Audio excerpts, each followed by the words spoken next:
You know what's destroying your life right now? It's not your circumstances. It's not your past. It's not even your problems. It's your mind. Your mind is running wild like a drunk driver behind the wheel, and you're sitting in the passenger seat pretending everything's fine. You wake up thinking about everything that went wrong yesterday. You go to work replaying conversations from 3 years ago. You lie in bed at night creating disasters that haven't even happened yet. Your mind is controlling you, and you're letting it happen. Right now, there's a war happening inside your head, and you're losing. Every single day, you're losing. Your thoughts are sabotaging your success. Your mental loops are stealing your peace. Your anxiety is destroying your relationships. And the worst part? You think this is normal. You think everyone lives like this, controlled by their thoughts, hijacked by their emotions, prisoners in their own heads. But they don't. The people winning in life, they learned one critical skill that you're missing. They learned to control their mind instead of being controlled by it. Today, everything changes. Today, you learn how to take back control. Today, you stop being a slave to your thoughts and become the master of your mind. Let me tell you what's really happening in your head right now. You wake up, and within 30 seconds, your mind is already running a horror movie. I have so much to do. I'm so tired. I don't want to deal with that person today. Why is my life like this? And you believe every single thought like it's the gospel truth. You don't question it. You don't challenge it.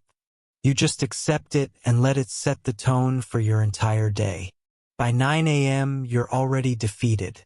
By noon, you're already drained. By evening, you're already planning tomorrow's anxiety. This is the cycle, and it's killing you slowly. Here's what you don't understand. Your mind is not your friend right now. It's been programmed by your past, your fears, your failures, and your worst experiences. It's running on old software, outdated programming, corrupted files. Think about it like this. Your mind is like a garden, but you haven't been gardening. You've been letting weeds grow everywhere, negative thoughts, limiting beliefs, toxic patterns. And now your garden is so overgrown with weeds that you can't even see the soil anymore. You can't grow anything beautiful because the weeds are choking everything out. Every dream you have, strangled by the weeds of doubt. Every goal you set, killed by the weeds of fear. Every opportunity that comes, missed because your mind is too busy managing the chaos. The stakes here are everything. If you don't learn to control your mind, you will never control your life. You'll be 40, 50, 60 years old, still fighting the same mental battles, still replaying the same negative loops, still wondering why nothing ever changes. Your relationships will suffer because you can't control your reactions. Your career will plateau because you can't control your focus. Your health will decline because you can't control your stress. Your dreams will die because you can't control your doubt. This is not a small problem. This is the problem. Every other problem in your life stems from this one. You don't control your mind. But today that ends. Lesson 1. Your thoughts are not facts. Here's what you need to understand right now. Just because you think something doesn't make it true. You think you're not good enough? That's not a fact. That's a thought. You think you're going to fail? That's not a prophecy. That's a thought. You think people don't like you? That's not reality. That's a thought. But you've been treating your thoughts like they're absolute truth, like they're carved in stone, like they're messages from the universe. They're not. They're just mental noise, random firing of neurons, old programming running in the background.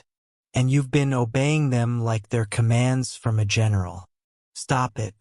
Your thoughts are not your master. They're just thoughts. Let me tell you about Marcus. Marcus was a talented designer. Creative, skilled, experienced. But he couldn't get promoted. Why? Because every time an opportunity came up, his mind would say, "You're not ready. You'll mess it up. They'll see you're a fraud." And Marcus believed it.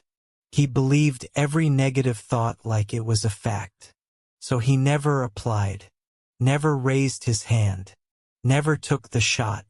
5 years passed. People less talented than Marcus got promoted, moved forward, built careers. And Marcus? Still stuck, still listening to his thoughts like they were the voice of God. Then one day, his mentor asked him a simple question. "What if those thoughts are wrong?" Marcus froze. He'd never questioned his thoughts before. He just accepted them as truth. That question changed everything. Marcus started challenging his thoughts. When his mind said, "You can't," he asked, "Why not? Where's the evidence?" When his mind said, "You'll fail," he asked, "How do you know?" You can't predict the future. Within 6 months, Marcus applied for a senior position. He got it, not because his thoughts changed, but because he stopped treating his thoughts as facts. Here's what you do starting right now. Step 1, catch the thought. When a negative thought appears, pause. Don't react. Just notice it. Step 2, label it. Say to yourself, "That's just a thought." Say it out loud if you have to. Step 3, question it. Ask, "Is this actually true? Or is this fear talking?" Step 4, replace it. Choose a different thought, something neutral or positive. Example, thought, "I'm going to mess this up." Label, "That's just my anxiety talking." Question, "Have I messed up every single thing I've ever done?" No. Replace, "I'm prepared. I'll do my best." Do this every single time a negative thought appears. Your mind will fight you at first. It's used to running the show. But you're the boss now, not your thoughts. Lesson 2. Control your focus. Control your reality.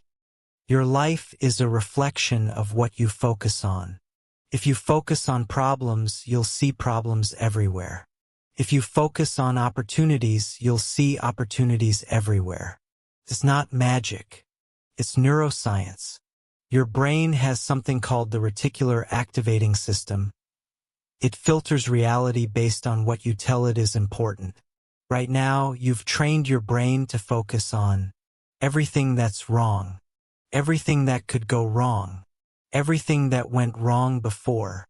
And surprise, surprise, that's all you see. Your reality is shaped by your focus, and your focus is out of control. Sarah was drowning in stress. Her job was demanding. Her relationship was rocky. Her finances were tight. Every morning, she'd wake up and immediately think about all 47 things that were wrong in her life. By the time she got to work, she was already exhausted. She'd complain to coworkers, vent to friends, doom scroll at night. Her entire focus was on what wasn't working. And guess what happened? Nothing got better. In fact, things got worse. Her relationship ended because she couldn't stop focusing on what was wrong. Her career stalled because she couldn't see opportunities, only obstacles. Her health declined because stress was literally eating her alive. Then Sarah's therapist gave her a challenge. For 30 days, only focus on what you can control. Sarah laughed. That's not going to fix my problems. But she tried it anyway. Every time her mind wandered to problems, she'd redirect to solutions. Every time she started complaining, she'd stop and find one thing that was working. Every time she felt overwhelmed, she'd focus on the next smallest step. After 30 days, Sarah's life didn't magically transform, but SHE did. She realized she'd been wasting 90% of her mental energy on things she couldn't control. And when she redirected that energy to what she could control, everything shifted. She got a better job, started a new relationship, improved her health, not because her circumstances changed first, but because her focus changed first. Here's your focus protocol. Step 1. Every morning, write down 3 things you can control today. Just 3. Step 2. Every time your mind drifts to problems, ask, can I control this? Yes or no? Step 3. If a no, let it go. Immediately. Don't debate. Just redirect. Step 4. If yes, take action. Even the smallest step.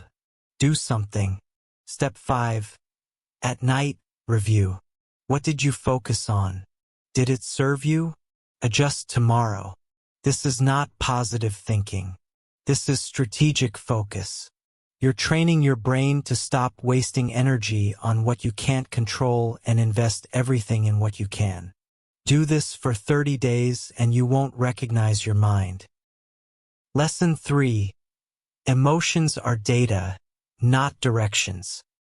You've been taking orders from your emotions like they're your boss. You feel anxious, so you don't take action. You feel unmotivated, so you don't start.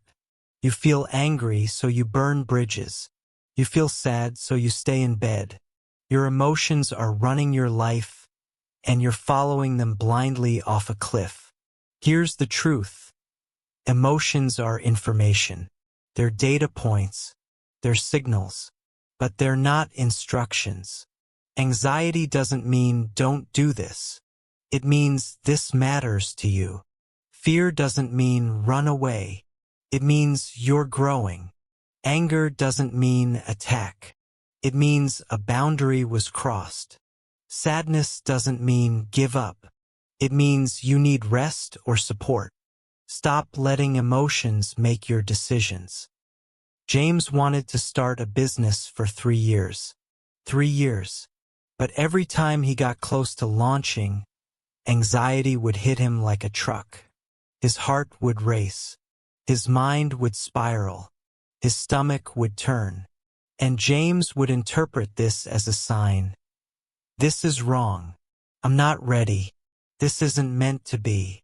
So he'd back down. Every single time. 3 years of backing down. Then one day, James's friend told him something that changed his perspective. What if your anxiety isn't a stop sign? What if it's a sign you're about to do something important? James sat with that. He realized he'd never felt anxious about unimportant things. He felt anxious about things that mattered. The next time anxiety showed up, James didn't run. He said, "Okay, I'm anxious. That means this is important. Let's do it anyway." He launched his business. The anxiety didn't disappear, but James stopped letting it make decisions. Within a year, his business was profitable. Not because the anxiety went away, but because he stopped obeying it. New rule. Feel your emotions, but don't follow them. Step 1. Name the emotion. I feel anxious. I feel angry. I feel sad. Step 2.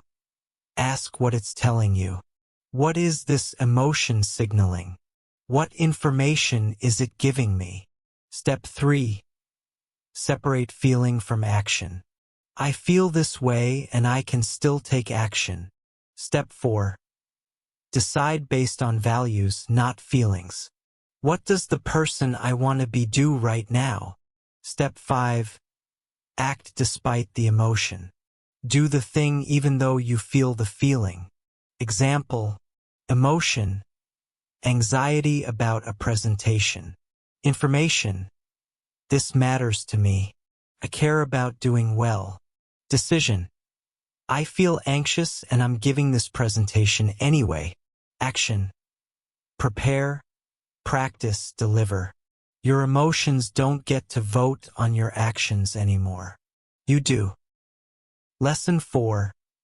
Practice mental hygiene daily.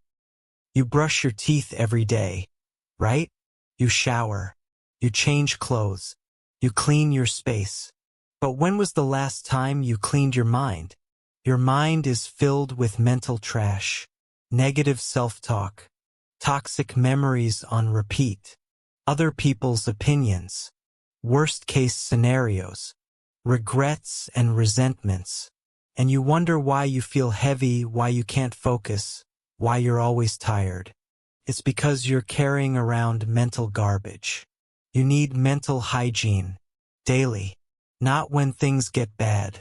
Not when you have a breakdown. Daily. Lisa was a high performer. Successful career, great family, busy life. But she was collapsing under the weight of her own mind. She couldn't sleep. Couldn't relax. Couldn't enjoy anything. Her mind was a 24/7 news channel of stress, worry, and catastrophe.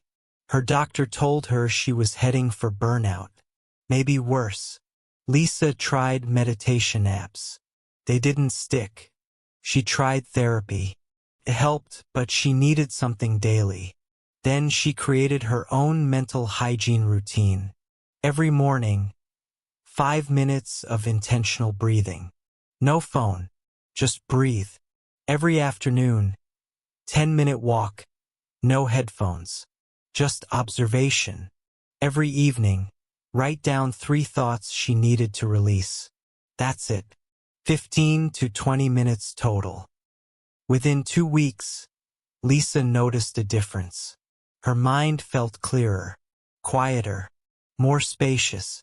Within a month, she was sleeping better, handling stress better, enjoying life better.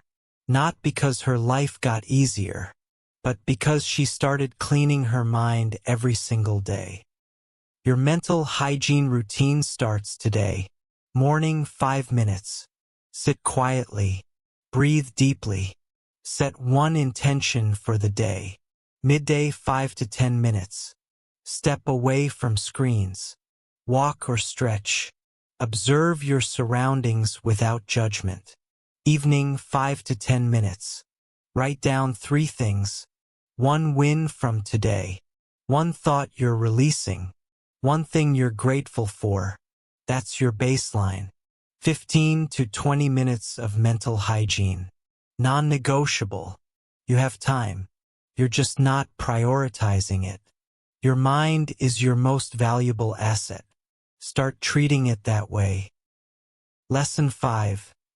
Break the rumination loop. You're stuck in a mental prison of your own creation. You replay the same conversations. You rehash the same mistakes. You relive the same embarrassments. Over and over and over. It's called rumination, and it's destroying you. You think you're processing or reflecting. You're not. You're just torturing yourself with reruns of a show that's already over. That conversation from last week? Can't change it. That mistake from last year? Can't undo it. That embarrassing moment from high school? Can't erase it. But you keep going back.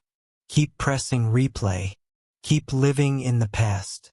And every time you do, you're training your brain to stay stuck. David couldn't let go of a business deal that went wrong. He'd invested time, money, and energy, and it failed. Every day for 6 months, David replayed it in his mind. What if I'd done this differently? Why didn't I see the warning signs? I'm such an idiot. Over and over. His wife would talk to him. He wasn't listening. He was replaying the deal. His kids would play. He wasn't present. He was replaying the deal.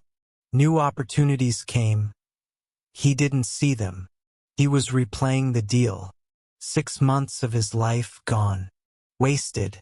Stuck in rumination. Then his business partner confronted him. David, you can review it or you can ruminate. One moves you forward. One keeps you stuck. Which are you doing? David realized he'd reviewed the situation in the first week. He'd learned the lessons. He knew what to do differently. But for 5.5 months after that, he'd just been torturing himself. He made a decision that day. I'm done. This chapter is closed. He wrote down the lessons learned, then literally closed the notebook. Every time his mind tried to go back, he'd say, "That chapter is closed. Next page." Within weeks, David was engaged with life again. A new opportunity appeared. He took it. It became his most successful venture yet. Not because the failed deal didn't matter, but because he stopped letting it control his present. Here's how you break the rumination loop. Step 1. Recognize when you're ruminating. Ask, am I solving a problem or am I torturing myself? Step 2. Set a review limit. Give yourself 10 minutes to review a situation. Write down lessons learned. Step 3. Declare it done. Say out loud, I've learned from this. This chapter is closed. Step 4. Create a pattern interrupt. When your mind tries to go back, physically move. Stand up. Change your environment. Step 5. Redirect to action. Ask, what can I do right now that moves me forward? Your past doesn't deserve unlimited real estate in your present. Review it. Learn from it. Close the door. Next page. Lesson 6. Guard your inputs ruthlessly. Your mind is being programmed every single day. By the news you watch, by the social media you scroll, by the people you listen to, by the content you consume. And right now, you're letting in garbage. You're feeding your mind a diet of outrage, comparison, negativity, drama, fear. And then you wonder why your mental health is suffering. You wouldn't eat rotten food and expect your body to thrive. So why are you consuming rotten content and expecting your mind to thrive? Everything you let into your mind shapes your thoughts, your mood, your beliefs, your reality. Your inputs determine your outputs, and your inputs are poisoning you. Monica was always angry. Politics, at society, at other people's stupidity. She'd wake up and immediately check Twitter, scroll through outrage, get her blood pressure up before breakfast. Throughout the day, she'd consume news. All bad. All the time. At night, she'd watch shows about crime, corruption, and chaos. Monica's entire information diet was negativity, and it was turning her into someone she didn't recognize. Angry, cynical, exhausted. Her relationships suffered. Her work suffered. Her health suffered. One day, her sister challenged her. What if you detoxed your inputs for 30 days? Monica resisted. I need to stay informed. Her sister replied, you need to stay sane. Monica agreed to try.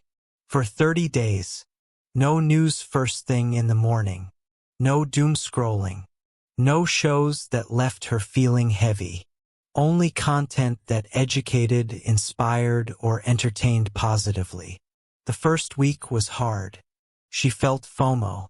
She felt uninformed. But by week 2, something shifted. She felt lighter, calmer, more focused. By week 4, Monica was a different person. Still informed, but selective. Still aware, but not consumed. Still engaged, but not destroyed. She realized she'd been poisoning her mind for years. And the cure was simple: guard your inputs. Time for an input audit. Step 1. Track your content diet for 3 days. What are you watching, reading, scrolling? Step 2. Ask of each input. Does this make me better or bitter? Stronger or weaker? Focused or scattered? Step 3. Cut ruthlessly. Unfollow accounts that trigger you. Stop watching news that enrages you. Quit shows that depress you. Step 4. Replace strategically. Find content that educates you, inspires you, challenges you to grow, leaves you feeling empowered. Step 5. Set boundaries. No phone for the first hour of the day. No doom scrolling before bed. Your mind is a garden. Stop planting weeds and wondering why nothing beautiful grows. Lesson 7. Build the observer mindset. The most powerful skill you can develop is this: the ability to observe your mind without being controlled by it. Right now, you are your thoughts. When your mind says, "I'm anxious," you become anxiety. When your mind says, "I'm not enough," you become inadequacy. When your mind says, "I can't do this," you become limitation. You're fused with your thoughts, identified with them, controlled by them. But here's the secret the top performers know. You are not your thoughts. You are the observer of your thoughts. There's you. And then there's your mind. Your mind is a tool, powerful tool, but it's just a tool. And when you learn to observe it without being controlled by it, everything changes. Rachel struggled with anxiety for 15 years. Panic attacks, racing thoughts, constant worry. She tried everything: medication, therapy, self-help books. Some things helped, but nothing freed her. Then she learned about metacognition, thinking about thinking. Her therapist taught her to observe her thoughts like clouds passing in the sky. Not to stop them, not to fight them, just to observe them. When anxiety appeared, instead of saying, "I am anxious," Rachel learned to say, "I notice anxiety is present." That small shift created massive space. "I am anxious" meant she was the anxiety, fused with it, controlled by it. "I notice anxiety is present" meant she was observing it, separate from it, not controlled by it. Rachel practiced this every day, observing her thoughts without judgment, noticing patterns without identifying with them, watching her mind like she was watching weather. Over time, her relationship with anxiety completely transformed. The anxiety didn't disappear, but Rachel was no longer imprisoned by it. She could observe it, understand it, and choose her response. She was finally free. Build your observer mindset starting now. Step 1. Practice the language shift. Replace "I am emotion/thought" with "I notice emotion/thought is present." Step 2. Create observation moments. Several times a day, pause and ask, "What is my mind doing right now?" Step 3. Name without judgment. My mind is worrying. My mind is planning. My mind is remembering. No good or bad, just observation. Step 4. Visualize separation. Imagine your thoughts as clouds, a river, or cars passing by. You're watching them, not riding them. Step 5. Practice daily meditation. Even 5 minutes of sitting and observing your breath and thoughts builds this skill. This is the highest level of mind control, not forcing your mind to be different, but observing it with enough clarity that you're no longer controlled by it. You are not your thoughts. You are the consciousness observing your thoughts. Never forget that. Listen to me right now. Your future self is watching you at this exact moment. The version of you from 5 years in the future. And that version is begging you to start today. Not tomorrow. Not next week. Not when you feel ready. Today.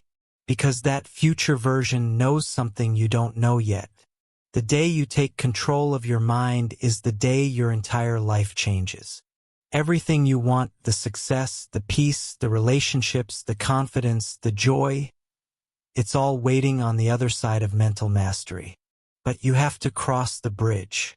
You have to stop being a passenger in your own mind and become the driver. The clock is ticking, not to scare you, to wake you up. Every day you let your mind control you is a day you lose. Every day you practice these lessons is a day you win. The choice is yours, but your future self is begging you, choose yourself. Choose growth. Choose mastery. Start today. Right now. This moment. If this message hit you, if something inside you shifted, here's what you do. First, subscribe to this channel right now. We're building an army of people who refuse to be controlled by their minds. Join us. Second, comment below with one word, control. That's it. Just that one word. It's your commitment, your declaration, your line in the sand. Third, choose one lesson from today, just one, and implement it for the next 7 days. Not all 7, just one. Master it. Here's the truth they don't want you to know. You are more powerful than you've been taught to believe. Your mind is not your enemy. It's your greatest weapon, but only if you learn to control it. The people who win in life aren't smarter than you. They aren't luckier than you. They just learned to master the 6 inches between their ears. And now you know how. So what are you going to do? Are you going to keep letting your mind run wild, destroying your peace, killing your dreams, stealing your life? Or are you going to take back control? The answer determines everything. Your success, your happiness, your future. It's time. Time to stop thinking about it. Time to stop waiting for permission. Time to stop being controlled. Take control of your mind. Take control of your life. Starting right now. I'll see you in the next video. Now go dominate.